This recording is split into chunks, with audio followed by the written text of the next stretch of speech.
佛陀身边的关键人物上，智慧第一的人为什么先死？这个问题在2500年前就已经发生了，而且它发生在一个让所有人都没有预料到的时刻。上一集我们讲到，佛陀建立的那个僧团是一台同时承担修行道场、集体意识、社会变革和分布式记忆存储的精密机器。它在佛陀活着的时候运转得相当好，但有一条内生的脆弱性，这台机器的核心设计者早晚要离开。今天我要告诉你一件事，它发生在佛陀入灭之前，但很少有人把它单独拿出来讲。佛陀的2个最重要的弟子在佛陀本人去世之前就先走了，一个叫做舍利弗，被称为智慧第一；一个叫做目犍连，被称为神通第一。智慧第一的人死在了老师前面，神通第一的人则是被人活活用乱石砸死的。这2件事单独分析是2个僧侣的个人命运，但如果放在佛教史的整个脉络里看，他们就是2条路线的命运预告。关于智慧与神通，关于修行目标的分歧，关于一个觉悟者的僧团里，人究竟应该把最深的力气用在哪个方向？ Hello， 大家好，我是王立杰。今天我们进入顺着佛法的历史脉络修行第6集，我们来讲2个在中国佛教里知名度很高，但真实形象却被严重简化过的人物。先从他们的出场说起，一个叫做舍利弗，梵文名舍利弗特拉，是舍利之子的意思。他的母亲名叫舍利，梵文里舍利这个词指的是椋鸟，一种常见于南亚的鸣禽，所以也有人翻译成秋子。秋是另一种鸟的名字，不同译师对梵文鸟种的认定有差异，但取义都是某种鸟的儿子。目犍连，梵文名摩诃目犍连亚那，通常简称摩诃目犍连或者大目犍连，大是伟大的意思。这2个人是发小，他们在出家之前就是王舍城附近同一个村子里长大的好朋友。他们同时出家，先去跟随当时一位名叫山都耶的怀疑论哲学家修行。山都耶是当时6师外道之一，他的根本主张是，对于世界的终极真相，人是无从判断的，所以最智慧的回答就是不做任何判断。更准确地说，它是一种拒绝回答的哲学立场。每个问题他都会说，不是这样，也不是那样，也不是又是又不是，也不是非是非不是。这一派在佛教传统里被称为不可知论。2个聪明的年轻人跟着这位老师学了一段时间，他们觉得有什么不对，不是说老师水平差，而是总感觉差了一口气。他们各自跟对方说了同一件事，谁要是先找到了真正的觉者，一定要来告诉对方。然后有一天，舍利弗在王舍城的街头看见了一个正在乞食的僧侣，这个僧侣的名字叫马胜，是佛陀最早的5个弟子之一。舍利弗看着他走路，停了下来。这个记载在巴利经典里是非常有画面感的。舍利弗后来说，他从来没有见过一个走路姿态如此的人，平静轻盈，没有任何多余的用力，既不自我展示，也不刻意克制，就是那样走着，好像地上的每一步都恰好在那里等着他。舍利弗走上去问他跟谁修行，学的是什么法。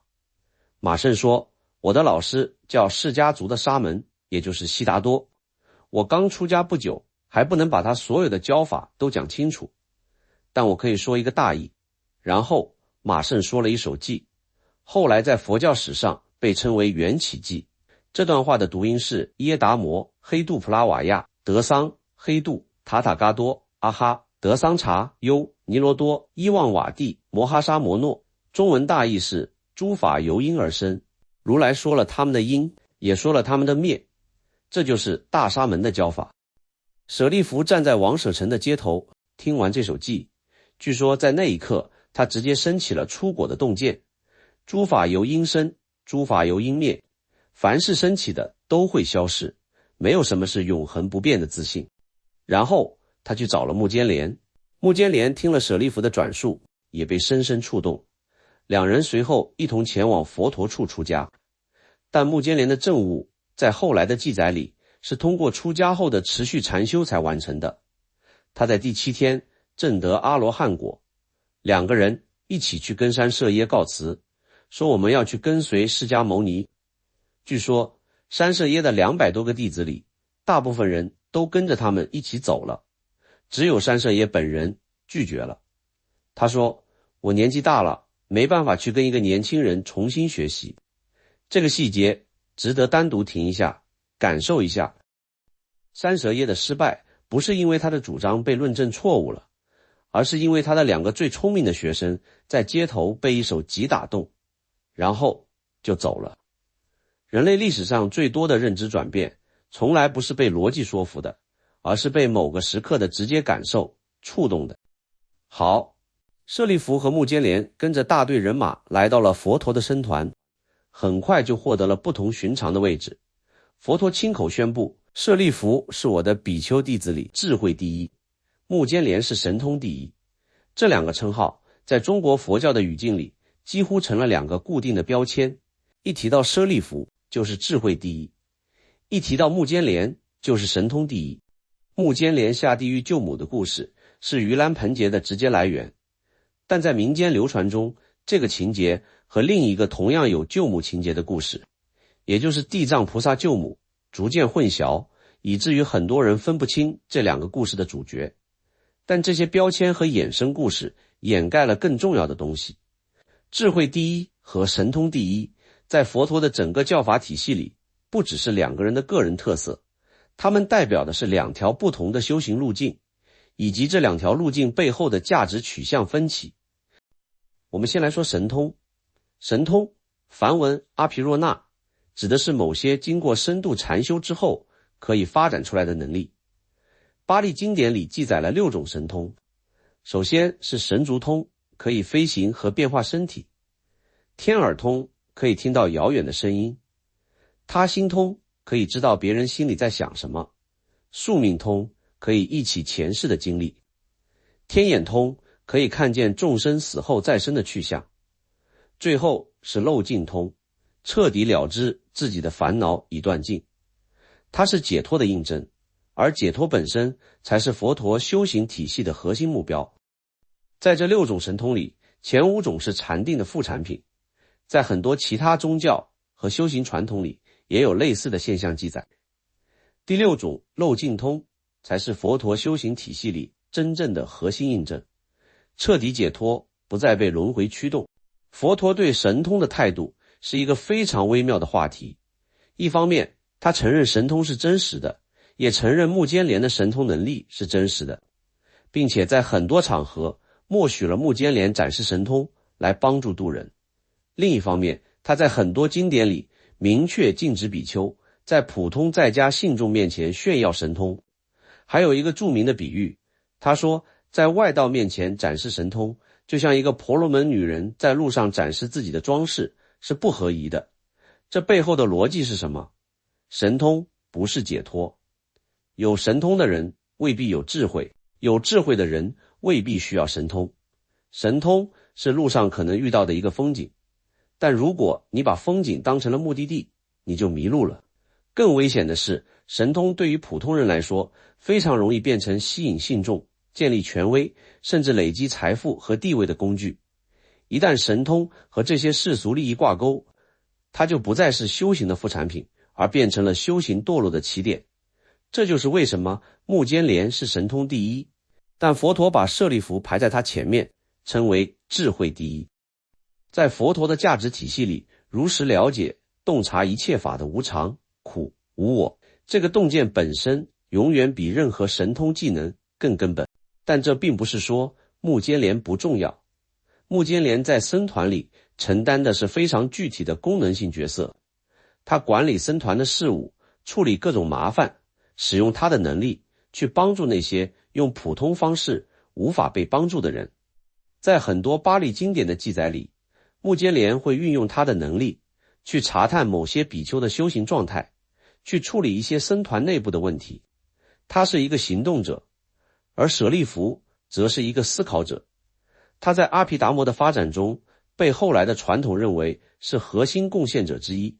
尽管这个历史判断本身有争议，因为阿毗达摩的最终成型是在佛陀入灭后几百年的事，但巴利经典里大量记载了舍利子对佛陀教法的精密整理和系统化分析。他的说法风格跟佛陀对机说法的活泼灵动不一样，他更趋向于把佛陀分散在各处讲的内容整理成有逻辑结构的系统。有一个细节，我觉得特别能说明舍利弗的气质。在巴利经典里有一段记载，舍利弗问佛陀，在这个时代之前还有没有其他的佛？佛陀说有，过去七佛。舍利弗问，那些佛的僧团有没有持续长久下去？佛陀说有的持续了，有的没有。舍利弗再问，为什么有的持续，有的没有？佛陀说持续的那些是因为制定了详细的律，是因为弟子们彼此之间有约定，有共识。这段对话里，舍利弗问的是一个系统性的问题，是什么让一个传承得以延续？这并不是一个关于自己解脱的问题，而是一个关于教法命运的问题。这个细节让我们看到了智慧第一的人真正关心的到底是什么，不是个人的超能力，也不是个人的成就，而是这一套洞见如何能在时间里存活下去，从而让更多的人有机会接触到它。现在说一件很少被讲到的事，舍利弗在佛陀入灭之前先行圆寂了。根据巴利经典的记载，舍利弗在觉察到自己将要去世之前，专程回到了他的出生地，他的母亲那里。他的母亲不是佛教信众，而是婆罗门传统的信奉者。他回去在自己出生的那间屋子里生了病，卧床，然后去世。但在他去世之前发生了一件事，他的母亲一直以来对儿子出家修行耿耿于怀。他认为他的儿子是婆罗门祭司之子，本应该承继家族的宗教传统，结果跑去跟着一个沙门，这是一种家族的损失和失败。他对此有怨念，已经很多年了。然后舍利弗卧病在床的那些天，各路神祇来探望他。根据某些版本的记载，第10天来了，梵天也来了。在很多巴利经典的宇宙观里，这些都是极高的存在。他的母亲站在门口，看见了这些来探望儿子的存在，突然意识到他的儿子是谁。据说就在那一刻，这个婆罗门女人升起了出果的洞见。舍利弗的去世成为他母亲踏上修行路的入口。我想停在这里，让你感受一下这件事的叙事结构。一个用一生的智慧探索法的人，在生命的最后时刻，没有待在僧团里，没有在禅定中安静离去，而是回到了最初的地方，回到了他的母亲身边，用自己的死为他打开了一扇窗。这是一个有血有肉的人，不是一个标签。舍利弗去世的消息传到佛陀那里，阿难去告诉佛陀，佛陀说了一句话，后来被巴利经典记录下来，是这样的：阿难啊，舍利弗走了，我看着僧团就像一棵大树，失去了他的心材，但是如来的法还在，依法而行就是最好的纪念。你注意到这句话里的细节了吗？佛陀用了一个词，心材。舍利弗对于僧团是一根心材，不是一朵花，不是一个风景，是一根支撑结构的本质。然后目犍连走了，目犍连的死比舍利子的死更具冲击性，也更难以回避地揭示了一个问题。根据巴利经典的记载，目犍连是被外道雇佣的刺客用乱石打死的。一个拥有神通第一的人，一个据说可以飞行，可以缩小身体，可以在不同维度穿行的人，怎么会被人用乱石打死？这个问题在早期佛教传统里有不同的解释，其中流传最广的一个版本是，目犍连是在用他的神通能力做最后的环抱。根据后来的注释传统记载，在他遥远的过去世，他曾经因为受人唆使，虐待了自己的父母，他把他们带进森林里，用棍棒打死，伪装成是盗贼的袭击。那个业力的种子，在他成为神通第一的修行者之后，依然还在。当这个业力的果实成熟的时候，即使是目犍连的神通，也无法回避。他第一次被刺客袭击的时候，用神通逃掉了，然后又被找到，然后再逃。这样的逃脱，根据不同版本的记载，发生了多次，直到最后，他彻底放弃了逃脱，让那些石头砸中了他。有的版本说，他在最后时刻是有能力逃走的，但他选择了不逃。这里有一个在整个佛教神通观里极其核心的问题：神通可以改变业力吗？在佛陀的教法体系里，答案是非常清晰的，不能。神通是禅定的副产品，是在现象世界里运作的能力，但业力是种子和结果之间的因果链。神通可以飞越山峰，但神通不能飞越因果。一个拥有一切神通的人，如果在某个过去世里种下了伤害他人的种子，那颗种子的果实他依然要受用。这个逻辑在现代人听来可能有一种残酷的味道，但在佛陀的修行框架里，它恰恰指向了一个非常深刻的方向。修行的目标不是获得在轮回游戏里的超级外挂，而是从根本上转变种子的性质，不再造作新的苦因。真正的解脱是不再有新的业的累积，而不是用神通绕过已有的业。目犍连死的时候骨头都碎了，弟子们把他的遗体运回来，告诉了佛陀。佛陀在听到目犍连死讯的时候，对比丘们说的话是这样的：比丘们，这两盏灯灭了，两盏灯舍利子和目犍连，这两盏灯都熄了。接下来佛陀讲了一个对比，让在场的比丘们深深地记住了他的意图。他说，在很久以前，有一位辟支佛在入灭之前，在月圆之夜召集了他的弟子们，问大家是否还有疑问。